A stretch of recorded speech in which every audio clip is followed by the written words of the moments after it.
The most feared mafia boss in the city rejected his 500th bride on live television. That same night, a small-town waitress poured him coffee and asked nothing about his money. He stayed until closing. And the heiress he just humiliated? She was already smiling, because this was exactly what she had been waiting for. The ballroom at the Whitmore Hotel in New York City was packed with people who all wanted something from Ethan Caldwell. Cameras lined the back wall. Waiters moved through the crowd carrying trays of champagne nobody really drank. Every few minutes, someone would glance toward the tall man in the dark gray suit standing near the windows, then look away quickly when he caught them staring. Ethan was used to it. He had been the most talked-about bachelor in the city for almost 10 years, ever since he took over his family's business empire at the age of 26. People called him cold, distant, some called him heartless. He had heard every word, and none of it bothered him anymore. What did bother him was tonight. Victoria Hayes walked toward him with the kind of confidence that came from growing up surrounded by money and being told she could have anything she wanted. Her father owned half the shipping ports on the East Coast. She was beautiful, sharp, and had been introduced to Ethan 3 times this year alone by people who thought they were doing him a favor. "Ethan," she said, smiling for the cameras that were already turning toward them. "I was hoping we could talk, privately." The room went quiet in that subtle way rooms do when everyone is pretending not to listen. Ethan looked at her for a long moment. He thought about the 499 women before her, the dinners that felt like job interviews, the conversations that always circled back to his bank account, his properties, his name. He thought about how tired he was of pretending any of it meant something. "Victoria," he said, his voice calm but loud enough for the nearest cameras to catch. "I think we both know there's nothing to talk about." There never was. Her smile faltered for just a second. "I'm not interested," he continued. "I wasn't interested last time, and I won't be interested next time either. Please stop having people set this up." He walked away before she could respond. By the time Ethan reached his car, his phone was already buzzing non-stop. Someone had filmed the whole thing. Within an hour, it was everywhere. Ethan Caldwell rejects his 500th bride. The coldest man in New York strikes again. At this rate, he'll die alone, and he seems fine with it. Ethan didn't read any of it. He told his driver to take him to the airport. He had a meeting in Boston the next morning, and honestly, he just wanted to be somewhere no one knew his face. The flight took less than an hour. By the time Ethan landed, it was almost 10 at night, and the city felt different, quieter, smaller. His driver suggested a hotel near the airport, but Ethan shook his head.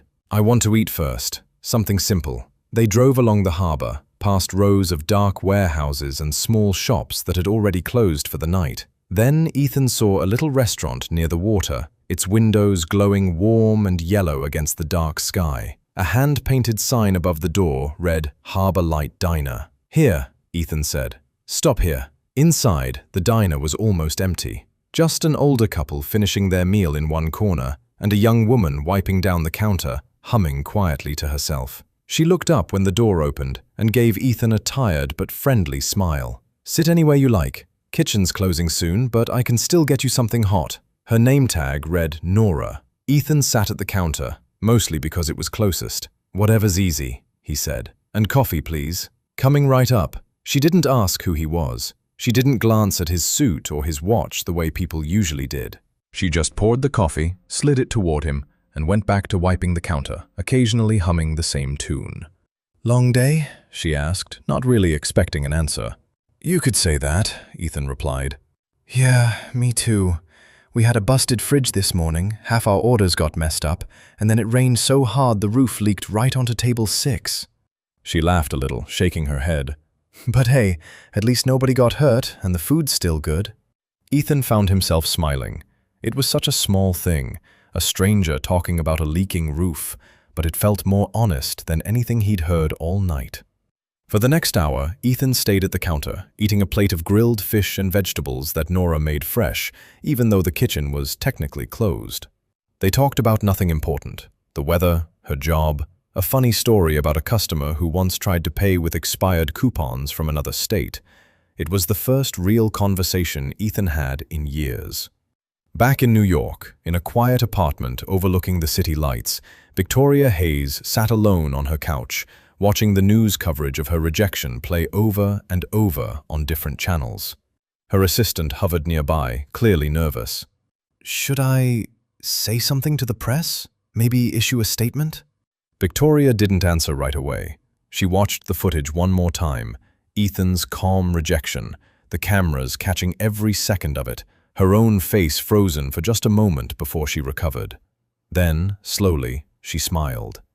It wasn't the kind of smile someone gives after being embarrassed. It was the kind of smile someone gives when something they've been waiting for finally begins. "No," Victoria said quietly. "Let it play out. This is exactly where I wanted things to start." Ethan didn't go back to New York the next morning. He told his assistant, Marcus, that the Boston meeting needed an extra day. Marcus didn't argue, but Ethan could tell from his tone that he was confused. Ethan never extended trips. He hated wasting time in hotels. That evening, Ethan found himself walking back toward the harbor again. The Harbor Light Diner looked exactly the same as the night before. Warm yellow light spilling onto the wet pavement, the smell of grilled food drifting out the open door. Nora was behind the counter, tying her apron, when she looked up and saw him. "You're back," she said, raising an eyebrow. "Didn't peg you as a regular." "I'm not, usually," Ethan admitted, taking the same seat at the counter. "The food was good, and the coffee." Nora laughed. "Most people just say the food." He ordered the same thing as before. While she worked, they talked again, this time about her family, the diner her grandfather had opened decades ago, and how she'd taken it over after he passed. She didn't ask about Ethan's job.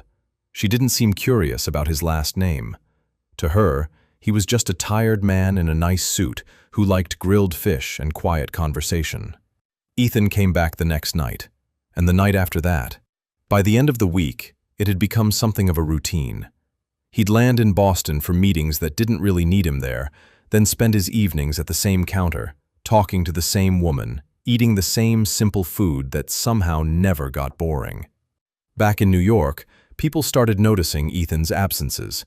"He spent 4 nights in Boston this week," Marcus told Ryan Walker, Ethan's operations manager, as they reviewed the schedule. "Same diner every time, same seat." Ryan frowned. "Boston? There's nothing in Boston that needs 4 nights." "I know. Is he meeting someone?" Marcus hesitated. "Sort of. There's a woman who works there, a waitress." Ryan looked up sharply. "A waitress?" "Yeah." For a long moment, Ryan didn't say anything. Then he laughed.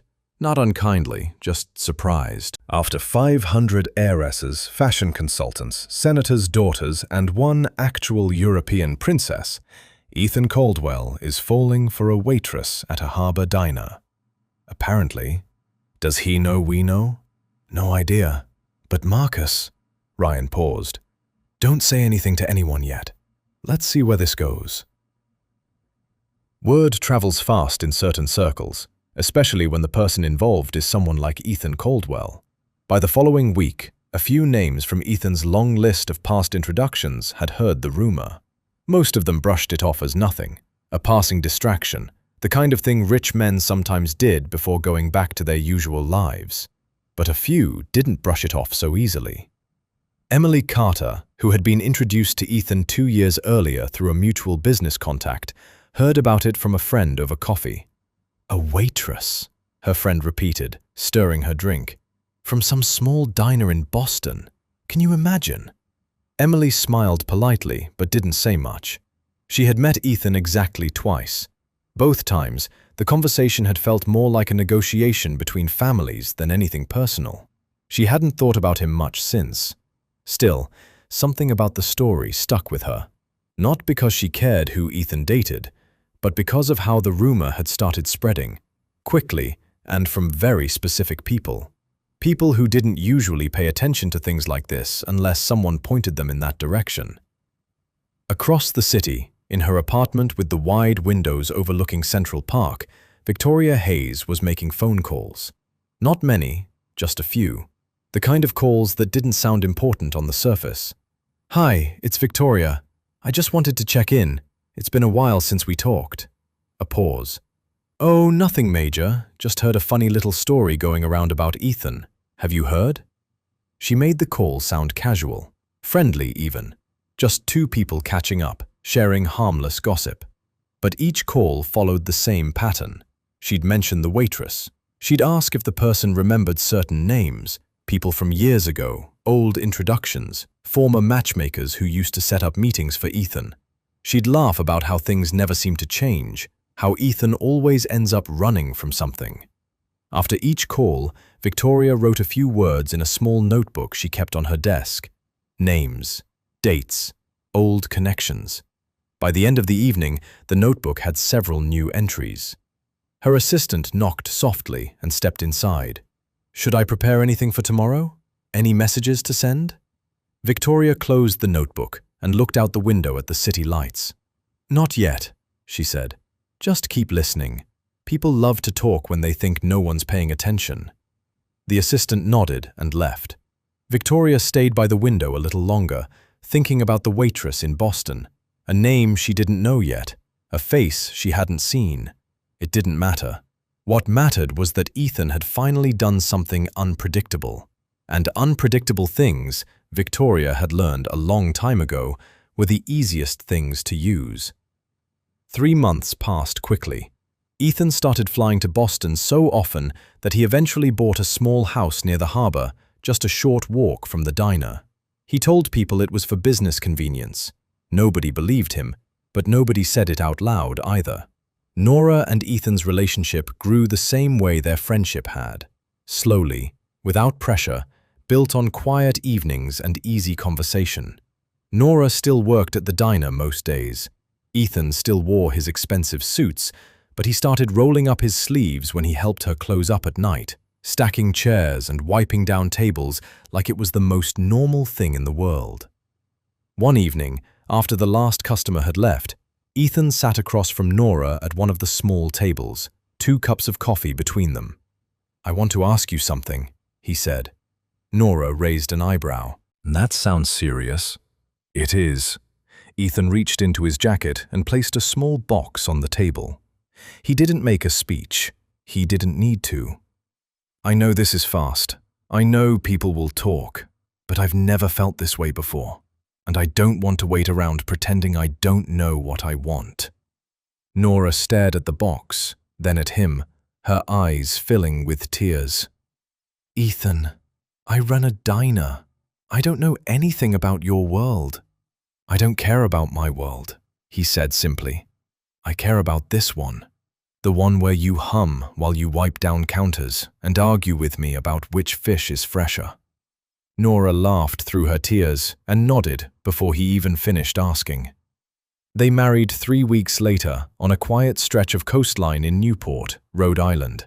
No reporters, no 500 guests, just a small group, Nora's aunt, a few of her closest friends from the diner, and on Ethan's side, only Marcus and Ryan. The ceremony was simple, the reception was simpler. Nora wore a dress she'd bought off the rack 2 days earlier, and Ethan didn't even wear a tie. For the first time in years, he felt like himself. But the world outside didn't stay quiet for long. Someone, no one ever figured out who, leaked photos from the ceremony. By the next morning, it was everywhere. Billionaire who rejected 500 brides marries a waitress in secret wedding. From diner counter to wedding altar, who is Nora Caldwell? Former marriage candidates react to shocking news. Business magazines ran think pieces about Ethan's unpredictable behavior. Social circles buzzed with theories, some kind, most not. A few former matchmaking consultants, the same people who had spent years arranging introductions for Ethan, gave interviews expressing their shock and concern about the sudden marriage. Nora tried not to read any of it.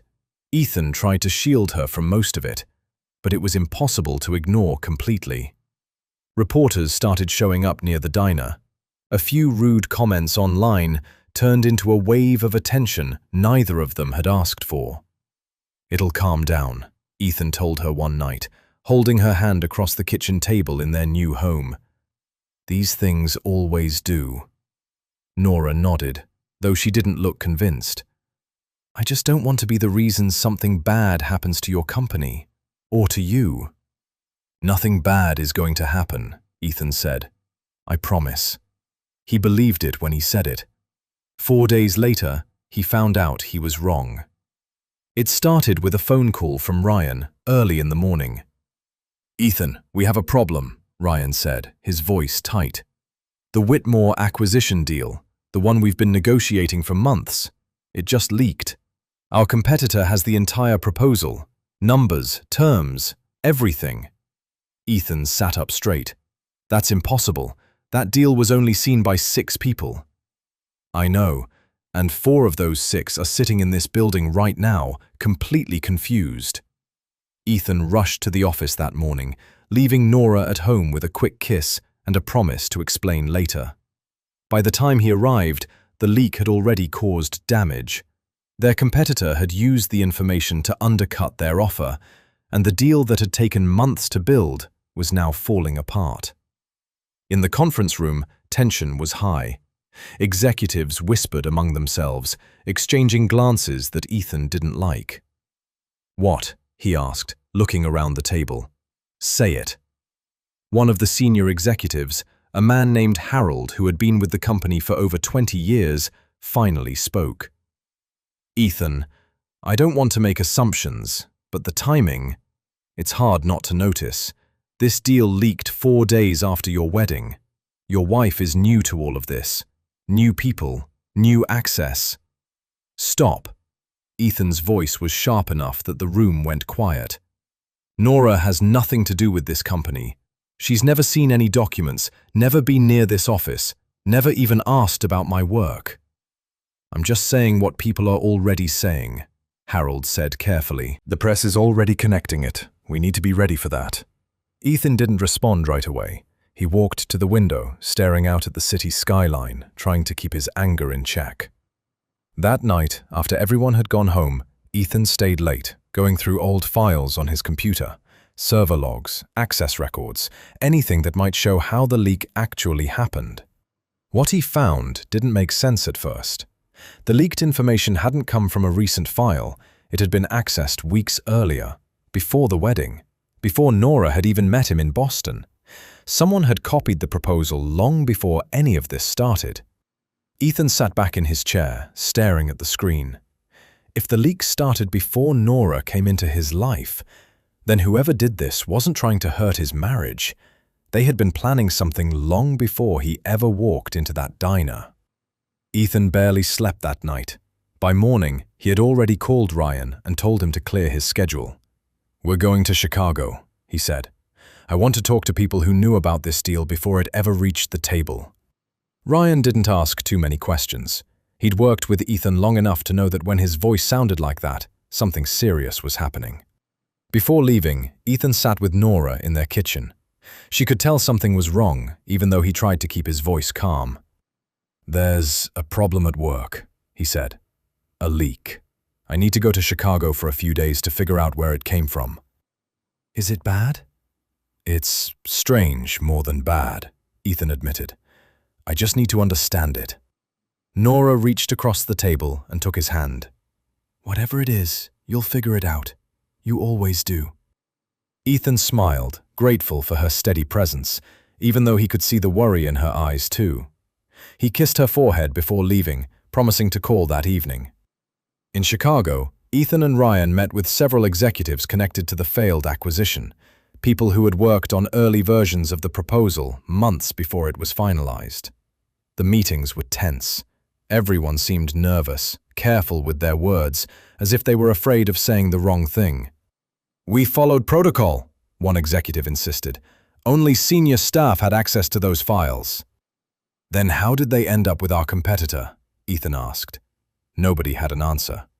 After the third meeting ended with the same result, Ryan pulled Ethan aside in the hallway. This isn't getting us anywhere. Everyone's giving the same rehearsed answers. Either they're all lying, or they genuinely don't know. I think it's the second one, Ethan said. Whoever did this was careful enough not to leave obvious tracks. That evening, while reviewing old emails on his laptop in the hotel room, Ethan came across something unexpected.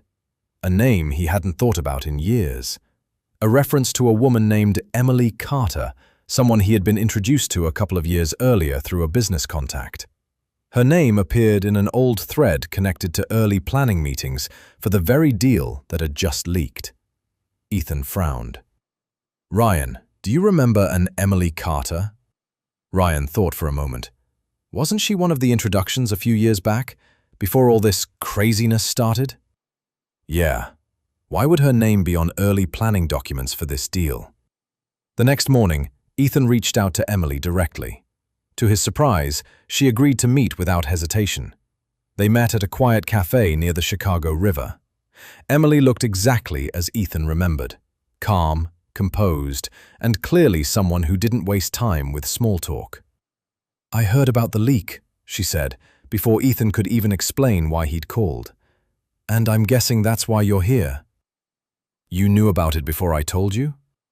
"Word travels fast in certain circles," Emily said, "especially when people enjoy talking about your problems." Ethan leaned forward.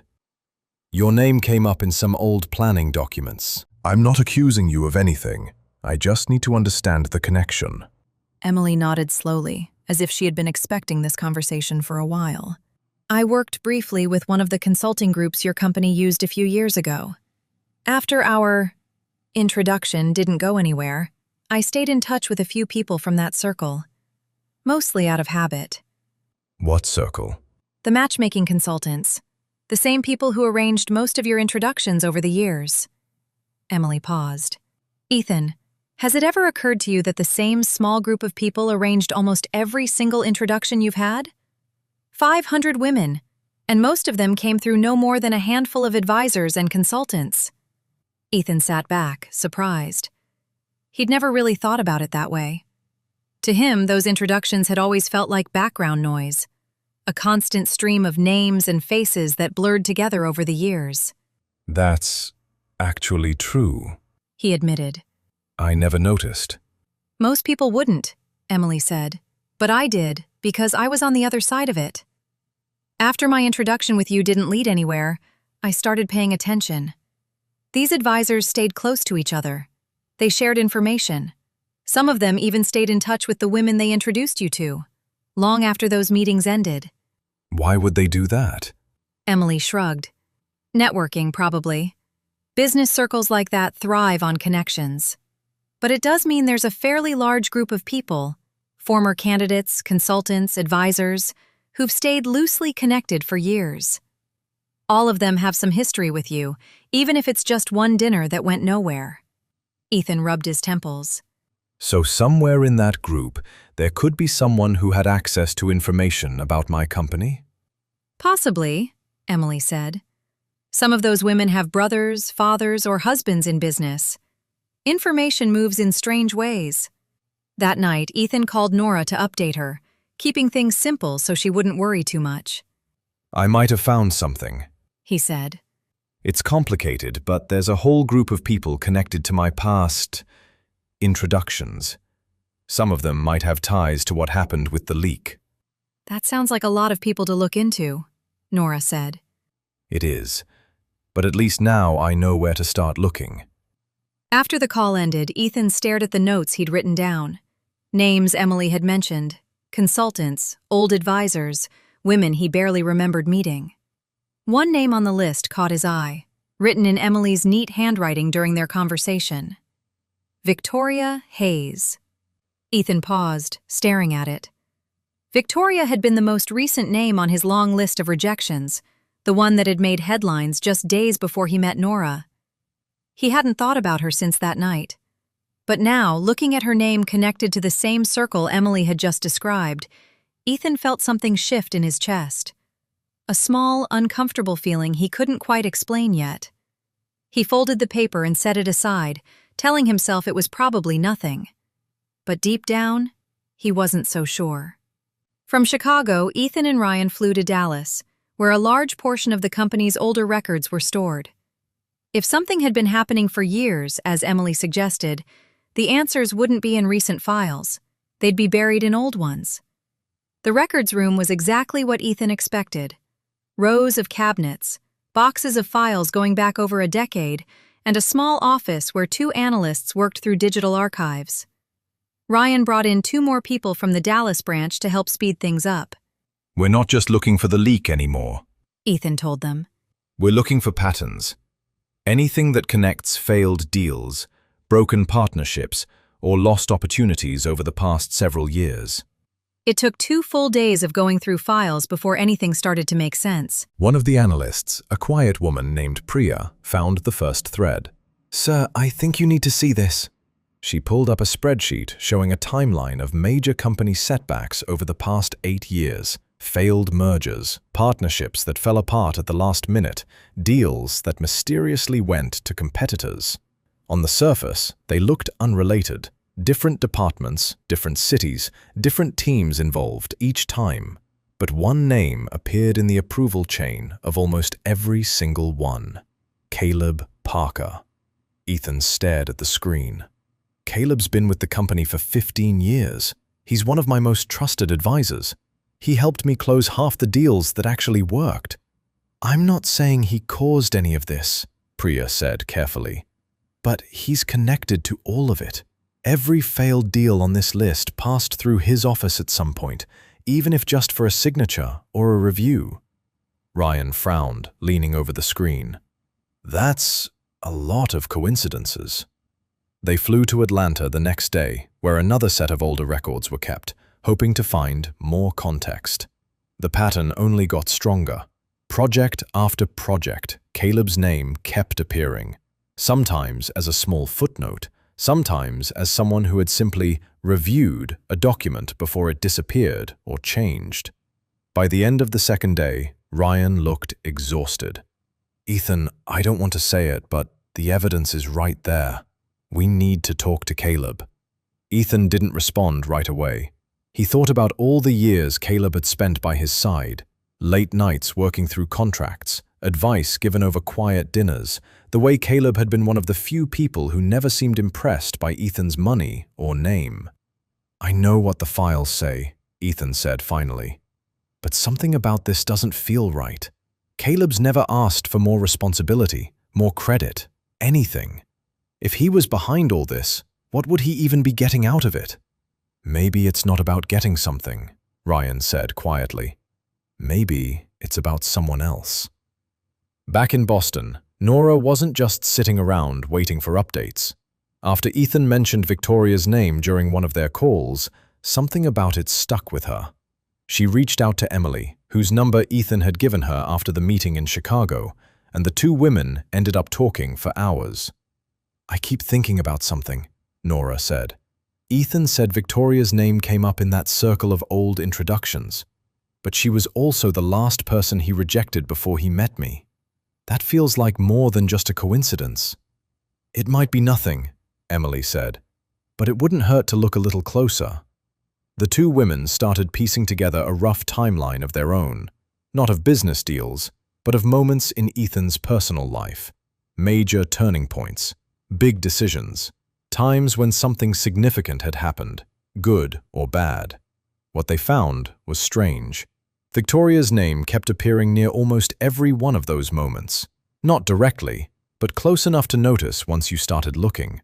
She had attended the same charity event where Ethan first announced he was taking over the company from his father years ago. She had been present at a business dinner the same week a major partnership fell apart.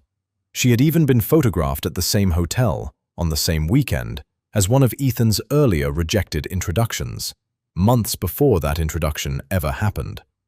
"It's like she's just always around," Nora said, staring at the timeline they'd put together on Emily's laptop. "But none of this proves anything. People go to the same events all the time. Rich circles overlap constantly." "That's true," Emily agreed. "There's nothing illegal about being in the same room as someone.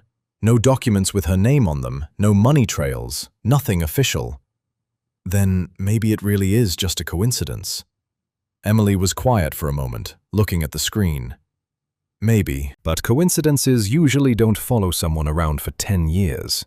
Nora sat back, feeling a strange chill she couldn't quite explain. She thought about the night Ethan had told her about his rejection of Victoria, the headlines, the laughter, the way the whole city had treated it like a joke. What if that night hadn't been a coincidence either? She didn't say it out loud, not yet. It felt too big, too uncertain, like something she might be imagining just because she was looking too hard. But that evening, when Ethan called from Atlanta, sounding tired and confused about Caleb, Nora found herself hesitating before mentioning anything about Victoria. "Find anything on your end?" Ethan asked. "Maybe," Nora said slowly, "but I think we need to talk about it in person. It might be nothing, but it also might not be." Ethan flew back to Boston the next morning, cutting the Atlanta trip short. He wanted to see Nora in person before deciding anything about Caleb. He found her at the diner, sitting in a corner booth with Emily, papers spread across the table between them. The diner was closed for the afternoon, the chairs still stacked from cleaning. "You said you found something," Ethan said, sliding into the booth across from them. Nora slid the timeline toward him. "It's not proof of anything, but look at this." Ethan studied the pages slowly. Dates, events, locations, all things he recognized from his own life, his own history. And next to almost every one, a small note in Nora's handwriting. Victoria Hayes, present. "She was at all of these?" Ethan asked, his voice quieter than before. "Not all of them," Emily said, "but enough that it's hard to ignore. And remember, Ethan, she was the last rejection before you met Nora. The timing of everything since then, it just feels too perfect." Ethan sat back, rubbing his face with both hands. "This is a lot to take in. First Caleb, now this." "Speaking of Caleb," Ryan said, walking in from the back. He'd flown in separately and joined them at the diner. "I think we need to make a decision soon. The board's already asking questions. If word gets out that someone this close to you might be involved in years of sabotage, and we did nothing." "I know," Ethan said sharply. "I know, Ryan. But something about all of this still doesn't sit right." "The evidence points to him," Ryan said. "Every failed deal, every leak, his name is right there." "That's exactly what bothers me," Nora said quietly. Everyone looked at her. "Think about it," she continued. "If someone wanted to hide what they were really doing, what's the easiest way to do that? Make sure all the evidence points somewhere else, somewhere believable. Caleb's been close to Ethan for 15 years. He'd have access to everything. He's the perfect person to blame because on paper, it makes sense." "You're saying he's being framed," Emily said slowly. "Maybe. I don't know for sure. But Ethan, you said it yourself. What would Caleb even gain from any of this? He's never asked for more money, more power, more recognition. People who do things like this usually want something. What does he want?" Ethan was quiet for a long moment. Then he stood up. "I need to talk to him, in person." They flew to Seattle, where Caleb had been overseeing a smaller branch office for the past few months. A posting Ethan now realized had quietly removed Caleb from the center of company operations right around the time most of the suspicious activity had started. Caleb looked surprised to see Ethan walk into his office unannounced, Ryan and Nora following behind him. "Ethan, what's going on?" "We need to talk," Ethan said, "about a lot of things." Over the next 2 hours, Ethan laid out everything: the leak, the timeline of failed deals, Caleb's name appearing across years of records.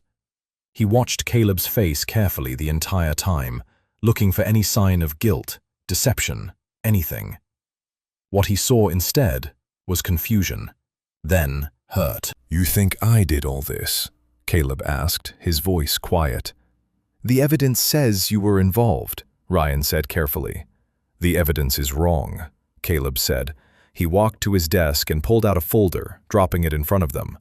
"These are my personal notes from those years. Look at the dates." Nora picked up the folder and started going through it. After a few minutes, she looked up. "Ethan, 3 of these failed deals, the ones where Caleb's name is in the approval chain, He actually lost money on them, personally. Bonuses tied to these projects, investments he'd made based on them moving forward. If he sabotaged these deals, he sabotaged himself too. Ethan took the folder, reading through it himself. Nora was right. The numbers didn't lie. Caleb had been financially hurt by several of the very projects he was supposedly sabotaging. "Why would you do that to yourself?" Ryan asked, confused. "I wouldn't," Caleb said. "I didn't. Someone's been setting things up so it looks like I'm involved, but I never noticed because I never lost anything that mattered to me personally, except money, which I never cared about that much anyway." The room went quiet. "This is starting to sound familiar," Nora said slowly, looking at Ethan. "Someone made it look like Caleb was behind everything, even though it actually hurt him. And after our wedding, the timing made it look like I might be behind the leak, even though I'd never even seen those documents." Ethan's eyes widened slightly as the pieces started clicking together. Someone's been doing this for years, pointing fingers at people who had nothing to gain, so no one would look at who actually benefits. "Then who benefits?" Caleb asked. "From any of this?" Nobody answered right away, but Ethan already had a name in his mind, the same name that had been quietly appearing in the background of his life for the past 10 years, present at every turning point, every failure, every rejection. "I think," Ethan said slowly, "we've been looking at the wrong people this whole time." He looked at Nora. "We need to find out everything we can about Victoria Hayes. Everything. Starting from the beginning." Before they could focus fully on Victoria, something else demanded their attention. While going through Caleb's personal records to clear his name with the board, Ryan found a sealed envelope tucked at the back of an old filing cabinet in the Seattle office. It was addressed to Caleb, postmarked from Nashville, dated almost 10 years earlier. The return address belonged to a name none of them recognized, a man named Walter Pierce. "This was just sitting here?" Ethan asked, holding the envelope. "Looks like it's been here a long time," Ryan said. "Caleb, do you know who this is?" Caleb's face changed the moment he saw the envelope. He went pale, then quickly tried to hide it. "It's nothing. Old business contact." But his hands were shaking slightly as he reached for it.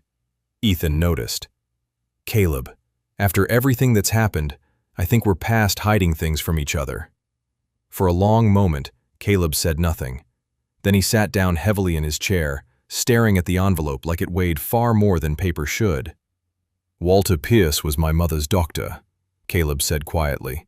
"A long time ago, before I was born." "Okay," Ethan said slowly, not understanding yet. "He's also the man who delivered you, Ethan, right here in this city, before your family moved to New York." The room went still. "I don't understand," Ethan said. "What does that have to do with anything?" Caleb opened the envelope, his hands still shaking, and pulled out an old letter along with a folded document.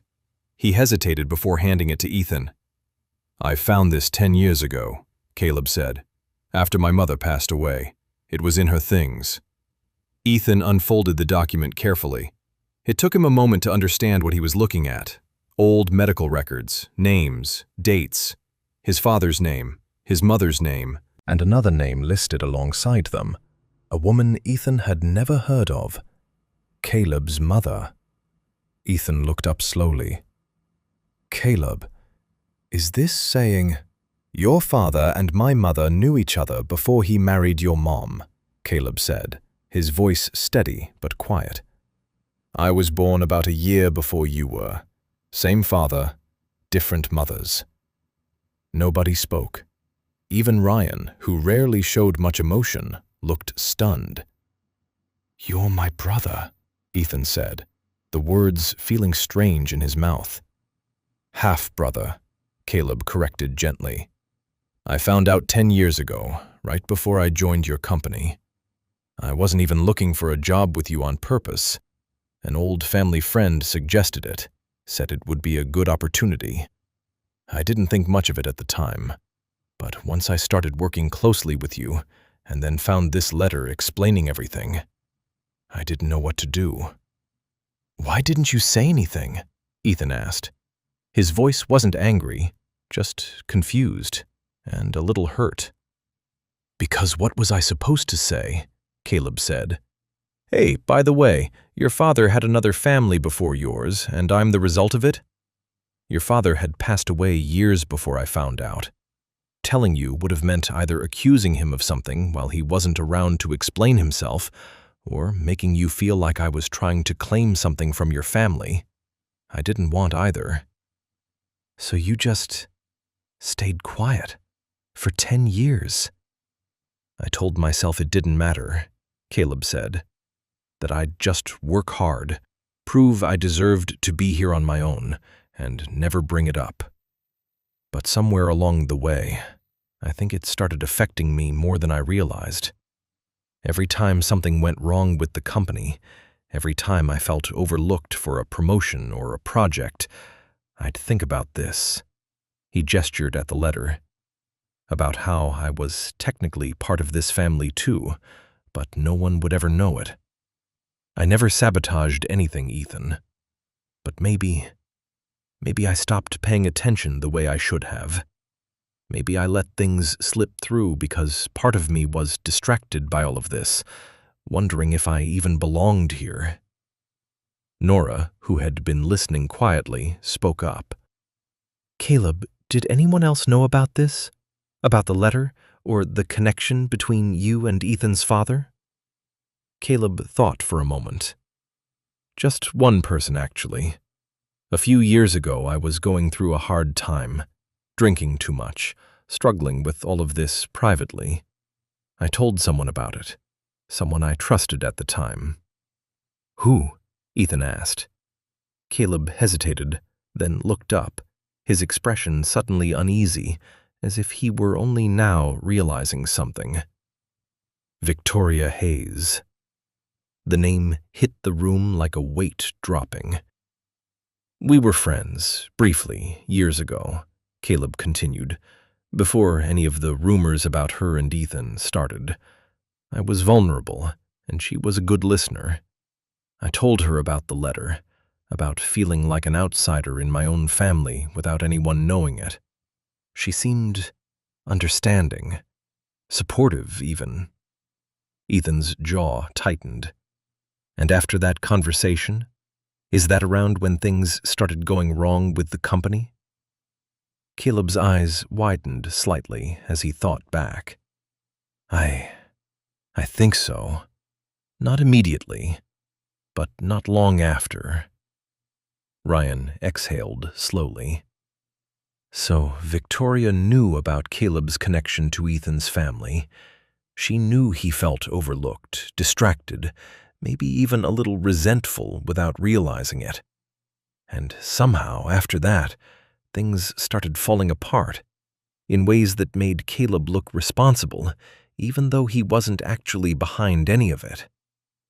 "She didn't make me do anything," Caleb said quickly. "I never sabotaged anything on purpose." "No," Nora said slowly, putting the pieces together in her mind. "But maybe she didn't need you to. Maybe all she needed was for you to feel exactly the way you did. Distracted, hurt, a little disconnected, so that when things went wrong around you, it would be easy for everyone else to assume you were involved." The room fell silent again. Ethan looked at the letter in his hands, proof of a family secret that had been hidden for decades, used quietly by someone else for reasons that were only now starting to make sense. "If Victoria knew about this," Ethan said finally, "then she's been planning something far longer than any of us realized, and we still don't fully understand why." He folded the letter carefully and looked around at the people in the room, his brother, his wife, his closest advisor. "It's time we find out exactly what Victoria Hayes has been building, and why all of this somehow always leads back to her." A week later, Ethan called a meeting in Miami. He told everyone it was a quiet location, far from the usual offices in New York, somewhere they could think clearly without distractions or leaks reaching the wrong people. Nora, Emily, Caleb, and Ryan all gathered at a private house Ethan had rented near the water. For 2 days, they worked through everything they had found, trying to understand the full picture before deciding what to do next. Emily had spent the past week reaching out to old contacts, former heiresses, advisors, consultants she hadn't spoken to in years. She approached each conversation carefully, never mentioning Victoria directly at first, just asking about old times, old introductions, people they used to know. What she found was bigger than any of them expected. "It's not just a few people," Emily said, spreading out notes across the dining table. "Victoria has stayed in contact with almost everyone from that circle. Former candidates Ethan rejected, consultants who used to arrange introductions, even some of the families involved in deals that fell apart over the years." "That's a lot of people to stay friendly with," Ryan said. "That's the thing. She wasn't just friendly. She helped people, quietly. A consultant who lost a major client a few years back, Victoria introduced them to someone new. A former candidate who felt embarrassed after being rejected by Ethan, Victoria was there for her, gave her advice, helped her get into a new social circle entirely." "She built relationships," Nora said slowly, "with everyone who had a reason to feel hurt or overlooked because of Ethan." "Exactly," Emily said. "And here's the part that really stood out to me. None of these people ever did anything obviously wrong. A consultant mentioning a small detail in passing, a former candidate happening to know someone who knew someone. None of it looks like sabotage on its own. But put it all together over 10 years and you get exactly what happened to us," Caleb finished quietly. "Information moving in small pieces through people who didn't even realize they were part of something bigger." Ethan had been quiet for most of the conversation, staring out at the water. "Why, though? What does she actually get out of any of this? My father's name? My company? She's already wealthy. Her family already has influence." "Maybe it's not about money," Nora said. "Maybe it's about something else." Emily nodded slowly. "I actually found something that might explain it. A few years ago, before any of the rejections that made headlines, Victoria's father was in talks to merge his shipping business with your father's company, Ethan. It was supposed to be one of the biggest partnerships in the industry at the time." "I remember hearing something about that," Ethan said. "It fell apart before I took over the company. I never knew the details." "It fell apart because your father backed out at the last minute," Emily said. "No real explanation given, just walked away from the deal. Victoria's father lost a lot, not just money, but reputation. People said he'd been outmaneuvered, embarrassed publicly." "And Victoria was how old at the time?" Nora asked. 16, Emily said. "Old enough to understand what was happening. Old enough to remember how people treated her family afterward." The room was quiet for a moment. "So all of this," Ryan said slowly, "every introduction, every rejection, every failed deal over the years, it traces back to one business deal that fell apart before Ethan even ran the company." "I think so," Emily said. "I think Victoria spent years building a position where she'd have influence over the people closest to Ethan, close enough to slowly affect his business, his relationships, everything, without ever being directly connected to any of it herself." "But why marry him then?" Nora asked. "If her goal was just to have influence around him, why try so hard to actually become his wife?" Emily hesitated. "Honestly, I don't think marrying Ethan was ever really the goal. I think being rejected publicly, again, was." Everyone looked at her, confused. "Think about it," Emily continued. "Victoria didn't need to marry Ethan to have influence. She already had it, through everyone around him. But being the 500th rejection, very publicly, gave her something else. Sympathy. A reason for people to talk about her, to feel sorry for her, to trust her even more. After that night, more doors opened for her than ever before. People felt bad for her. They confided in her. They wanted to help her. She used the rejection, Ethan said slowly, realization dawning on his face. She used it to get even closer to everyone. And it worked, Emily said. Right after that rejection, things moved faster than ever. The leak happened within days of your wedding. Suspicion fell on Nora, then Caleb, almost perfectly timed. Caleb shook his head slowly. All this time, I thought I was just unlucky, distracted, maybe a little paranoid. But it wasn't me at all. It was never about any one person, Nora said quietly. Not really. It was about building something slowly, using people's emotions, embarrassment, sympathy, feeling overlooked, without anyone noticing they were being used at all. Ethan stood up and walked to the window, looking out at the water for a long moment. 10 years, he said finally. 10 years of rejections, deals, relationships, and somewhere in the middle of all of it, one person was quietly building something out of every piece I left behind, without even realizing it. He turned back to face everyone in the room. It's time to end it, all of it. But we need to do this carefully. If Victoria realizes we know everything before we're ready, she'll have time to disappear into all those relationships she's built and start over somewhere else. So, what's the plan? Ryan asked. Ethan thought for a moment, then looked at Nora. We bring everyone together, Victoria included. Somewhere she won't expect, with everyone she's quietly used standing in the same room. He paused. Bar Harbor. My family has a property there. It's quiet, private, and far enough from everything that no one will think twice about an invitation. He looked around the room one last time. Let's give Victoria exactly what she spent 10 years avoiding. A room full of people comparing notes all at once. The house in Bar Harbor sat on a quiet stretch of coastline, surrounded by tall pines and the sound of waves hitting the rocks below.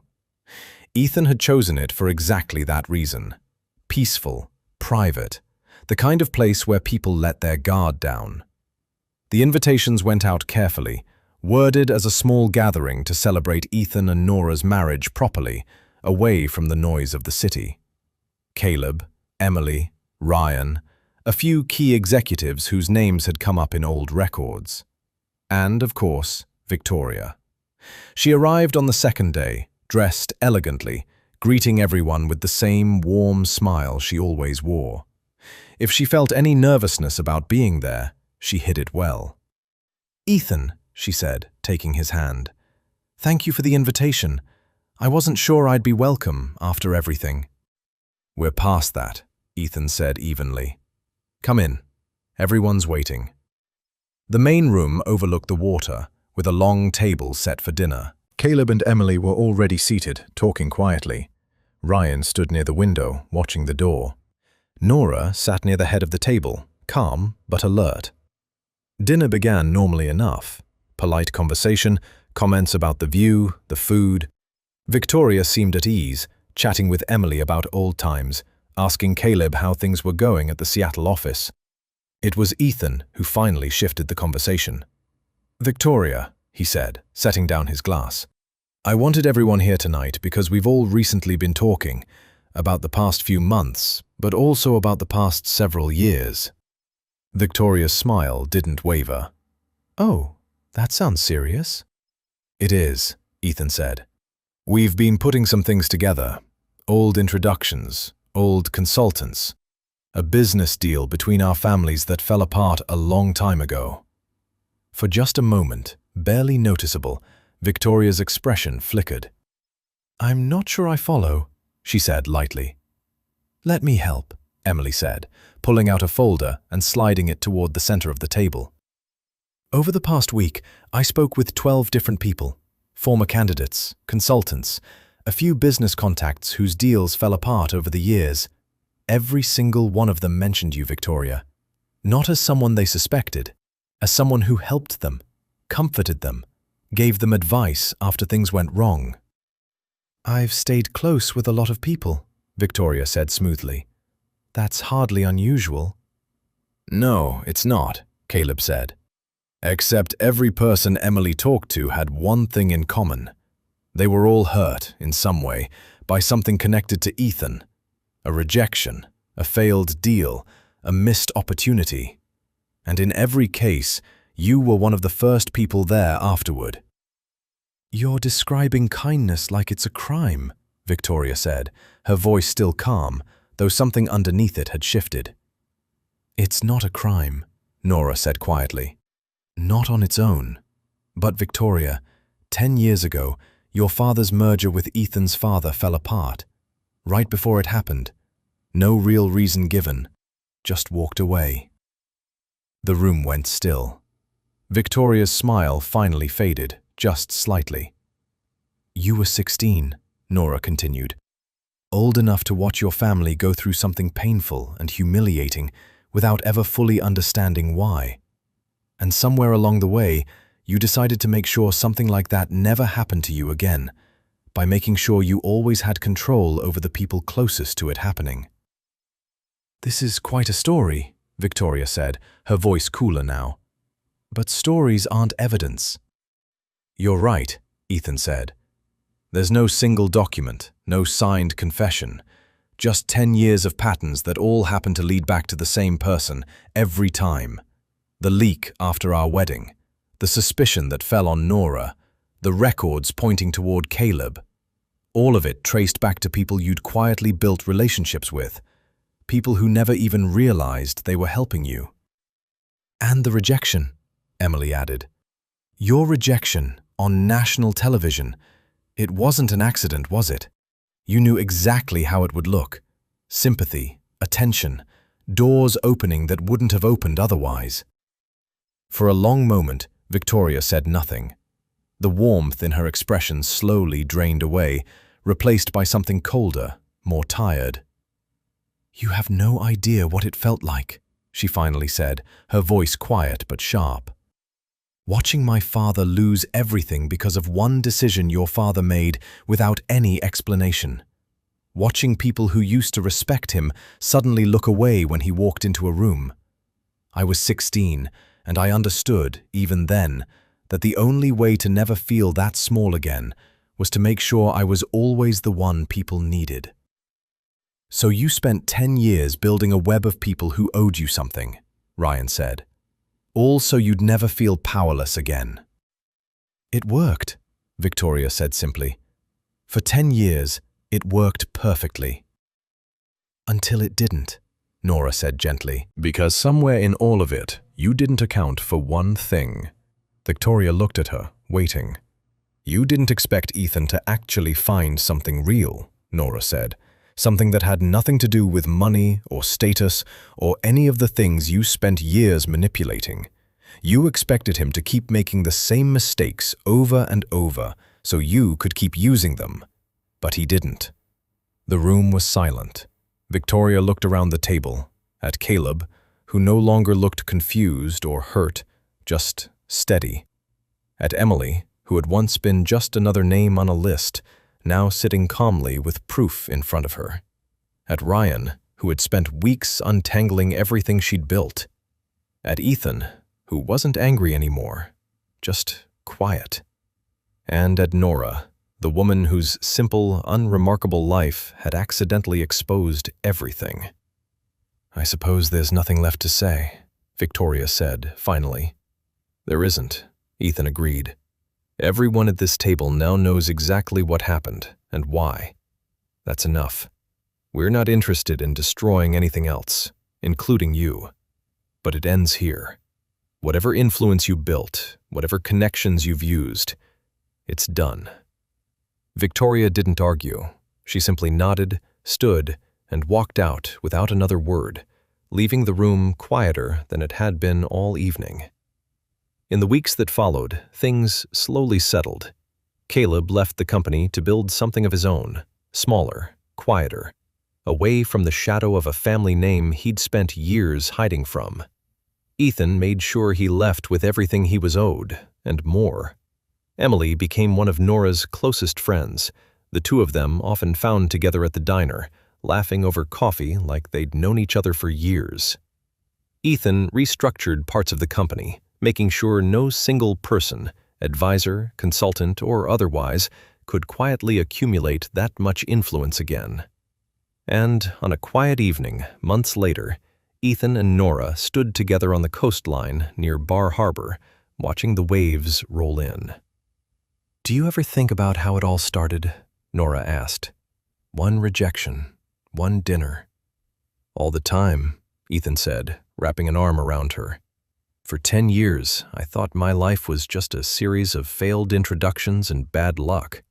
Turns out, it was all connected the whole time. I just never looked closely enough." Nora leaned against him, watching the water. "And now?" "Now," Ethan said quietly, "I think our marriage didn't cause any of this. It just finally brought it into the light." They stood there a while longer, the sound of the waves filling the silence between them.